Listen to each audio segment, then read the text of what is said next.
bagay na yan, naging NBI ka pa? Anong ibig sabihin yan? Negro, baluga, ita? Baka Men in Black pwede pa. Kasi pangarap mo maging astronaut, di ba? Kaso nawalan ka ng gana.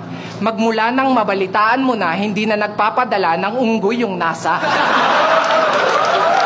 Kasi sa lahat ng nakilala kong maitim, ikaw lang ang dumihin. Dirty version ni Mr. Clean.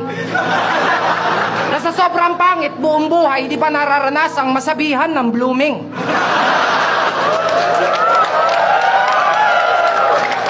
Kasi kung ako tatanungin, ba't kita sasagutin?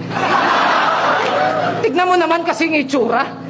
No choice na pero choosy pa. May pulso pa pero nangangamoy na. Kasi pinsan mo si Aklas, di ba? Kasin mo siya. Paano ko nalaman? Kasi magkasing amoy kayong dalawa. Ganito magiging resulta.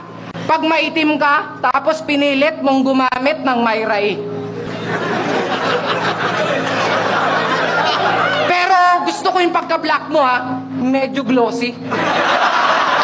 Pinanood mo na ba yung Shrek? Kamukha mo si Donkey. Sa laki ng ngipin mo, siguradong kawawa si Tooth Fairy.